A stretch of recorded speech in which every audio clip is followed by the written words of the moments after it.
Welcome back to All This Math. This is Professor Parker. Now we're back doing some Eureka math, right? Eureka math, grade 6, module 4, lesson 9. Now we're about to look at example number 2. Example number 2, all right? So example number 2, we're going to answer a couple of questions. First question is, how can we show a number increased by 2? A number increased by 2. So this is a mathematical expression, right? We're going to need to show this using a bar diagram. See, draw a bar diagram. All right. Now, I've talked about bar diagrams before. I'm going to talk about them again. What is a bar diagram? It's basically a rectangle, looks like a ruler, and it's a way to show information, right? To show a quantity, right? As a picture. All right. And then we're going to answer the question, what property says both are right? Because we're going to actually do 2 different bar diagrams. All right. Because we can express this, or we can show this expression in 2 different ways. All right. So a number increased by 2. This is very important. First of all, what is let me do this. Let me do this actually. How can we show a number increased by 2? A number increased by 2. So this part right here is a number part, right? And this is the type of analysis you're going to have to do when you're solving math word problems. See, a lot of people think we only do this in English class. You only do this in reading class. You only do this in ELA. That's not true. There's really no separation. There shouldn't be no separation between math and reading, right? So people that think, well, I'm a reading person, I'm not a math person. You need to be a reading person in order to do math. So if you're a reading person, that's cool. That's going to help you in terms of being able to teach math, whether it's to your children, whether you're a teacher teaching this, or whether you're a student trying to understand this. So if you're good at reading, you're going to be good at math, all right? Now, because we got to break it down just like how you would break down a reading passage in ELA. So a number, right? How do we represent a number? We give it a variable. What's a variable? A variable is a letter that's used to represent a value that we don't know yet, right? It's a letter used to represent a value that we don't know yet. That's what a variable is. So write that down in your notes. Variable. V-A-R-I-A-B-L-E. Variable. That's what a variable is. If you didn't hear it, pause the video, rewind it. That's the beauty of the technology. All right. A variable. A letter that we use to represent the value of a number that we don't know yet. So let's just say, since it says a number, let's say A. Let's use the letter A. We can use the letter B, C, D. You can use any letter you want to, right? When you see this type of expression, right? A number is going to be that. Now, increased by. Whenever you see this phrase, increased by, that means addition. You're about to do addition. That's what that means. Whenever you see it in your mind, you should process it as, this means we're about to do addition. All right? Increased by.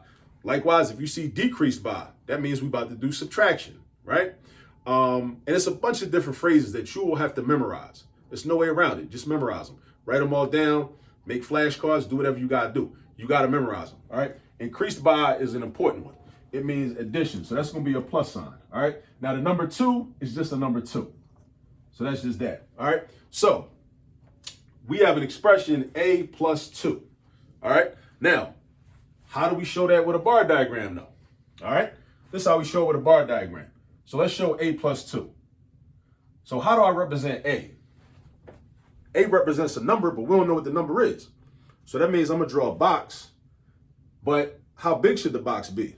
I don't know. I don't care. It's just going to be a box because I don't know the value of A. So it's just going to be some random size box. All right? So we do this. Let's say I make it look like that. That's A. Right? Now, it's increased by, and increased by means addition, right? So I'm going to have more boxes next to this. How many boxes? 2 of them. Now, these boxes should be the same size because it's 2 of them. So one is going to be 1, and the other one's going to be 1 because 1 plus 1 is 2. So I can do like, one box like this, one box like that. That's 1, that's 1. Here we go. That's A plus 2. That's the way to show A plus 2, or a way to show A plus 2 with a bar diagram. This is A. Now you might be wondering, well, how do I know how big A should be? How do I know how big the variable should be? You really don't know. It's arbitrary, meaning you can make the variable box any size you want it to be, right? That's one of the thoughts I had when I was reading over this lesson. How would I know how big A should be, how big the variable should be? You really don't know. You can make it any size you want. Now, also, but over here, and then even with the 2, right? How do you know how big each of those parts should be? You really don't. It doesn't really matter. but you do know that they have to be the same size because 1 and 1 makes 2, right? This is not 1 and 2. This is 1 and 1. So these two got to be the same size, all right? Just like in example 1 from this lesson, right? We were doing 3 plus 5 and then 5 plus 3. Each of the boxes were the same size because each of the boxes represented 1 unit, all right? So this is A plus 2. But then there's another way we can show a number increased by 2. A number increased by 2. Here it shows that we start out with A and then we add 2 to it, right? But what if we start out with 2 and we add A to it? So what if we start out with 2 and we add A to it? So let's do this. And let's draw the bar diagrams right under each other, parallel to each other, right? So this is our 1, this is our 1, and this is our A, right? So here we got A plus 2, and here we got 2 plus A. Now, you know these are equivalent. And how do you know they're equivalent? They're equivalent because these bar diagrams are the same size.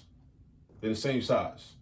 A plus 2, 2 plus A. We also know that there's the commutative property of addition. There's a commutative property of multiplication also, but there's a commutative property of addition. And this is the answer to this question. What property says both are right? The property that says both are right is the commutative property.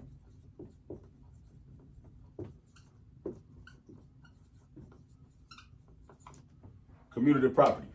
All right? So that's that. We answered our questions and we done. All right? So that's example 2. I'll catch up with you on example 3. Peace.